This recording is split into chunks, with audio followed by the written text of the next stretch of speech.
everyone. This is Brandon from rookiepreacher.com. I wanted to give you a practical video on how to use Evernote in a sermon preparation workflow.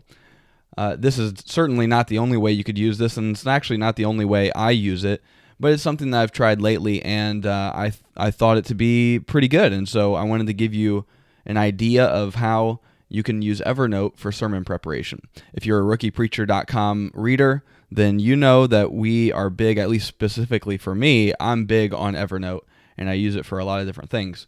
So as you can see right here, I have Evernote open, and if you're not familiar with Evernote, basically it's a way to capture ideas and to keep track of all the things you're writing notes for. Like I have a productivity stack of notebooks that includes meeting notes, projects, and my to-do stuff, which, by the way, there's a template that I have in here that you can go to rookiepreacher.com and subscribe. And for subscribing, we give you a couple of Evernote templates. One of that is a weekly productivity template that I use every week. But as far as for preaching goes, what I've done is taken every single sermon series that we're doing at the Crossing Church for the year of 2016, and I've made a notebook for them.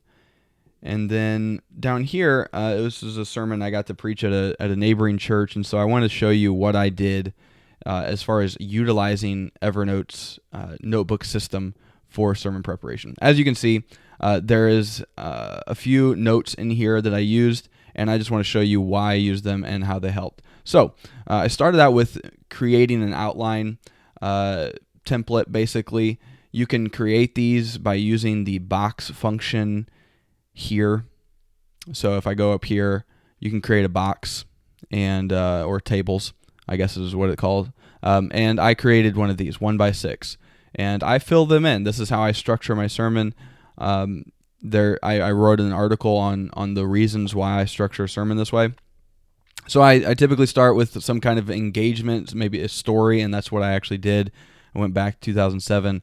The series is called Gridiron, so we're talking about football, and we're talking about the book of Proverbs. And so I went back to 2007 when Tony Romo fumbled the hold, and that's what I kind of started out with as far as an engaging thing. And then I built some tension that, we all have fumbled the ball, but what do we do? And then went to Scripture to resolve the tension and to address that. And then application, inspiration, action. So if you're interested in how I structure this and why I structure it that way, you can go to rookiepreacher.com, and the article is called How to Structure a Sticky Sermon, because we want the idea to stick. So I start with the outline, I at least get that ready to be filled in, and then I start pulling stuff from other places and put them in Evernote, because what I want to do is have everything in one place. As I'm doing my sermon prep. So I have 3 different versions of the text that was the main text, and I used ESV, NIV, and RSV, and then I also had the full chapter here in, I believe, the ESV version. And then I took some notes on different things that were related specifically to the text. The boundary stone, what the heck is that all about? The fatherless, other passages related to that. Other passages that talk about God as our defender, and then Jesus as our ultimate defender. So I basically took, and this is what you can do, take the passage that you're talking about and pull it from BibleGateway.com, and you can pull different versions and put them all in Evernote. That way they're all in one place, and they're easy to find. And then you can put the context in there, and then any notes that you're taking specifically to things related to that specific scripture text. And then this is what I do oftentimes, just throwing together some random thoughts. And so I'm sure you do that as well. You may do it in a regular handwritten notebook, which is great. You can also just take a picture of that, put it into Evernote. That way it's in there.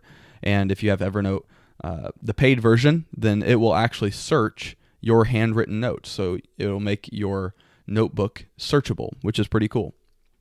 And then I took commentaries from online, BibleHub.com. They typically have a number of commentaries, and I just copied and pasted them here into Evernote, because what I wanted to do is have every little piece that I'm using to prepare the sermon in Evernote in one place. And so that's what I did. You got the outline, you've got the scripture text, you've got just random thoughts, and you have the commentaries in here. So there are multiple ways you can do this as well. And while you're searching online, another thing that I do is I have a research stack of notebooks that you can see down here. And I pull articles, illustration quotes, and any statistics that I find. I pull those, and what I do is, if you can see up here, God is our defender is a tag that I've used for every single piece of stuff up here. Or at least I should have. God is our defender should use that as a tag. It's not necessarily a necessity when you have it in your actual notebook, but when you're putting it in the research, it's good to tag them whatever your sermon is called. That way you know that it relates to it, and you can actually go to your search and type in that tag and find it in your Evernote account. So I use Evernote for pretty much everything. If you use Evernote, if you decide to use it for your sermon preparation workflow, then I think it's a great choice and it's a great tool.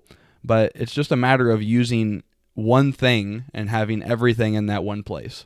So you can use this kind of approach if you want to just use Microsoft Word.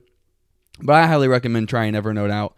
And you can find a link to Evernote in the description of this video if you're watching on YouTube, or if you're on rookiepreacher.com, it is below this video as well. So I hope this was helpful. Let me know in the comments, whether on YouTube or on rookiepreacher.com, because we're thinking about doing more of these videos related to different tools that we can use for sermon preparation.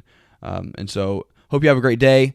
Preach well on Sunday, and if you're not acclimated with rookiepreacher.com, we'd love to have you join the community. We've got some pretty great tools for you if you decide to subscribe, and we're just excited to help you preach and lead better.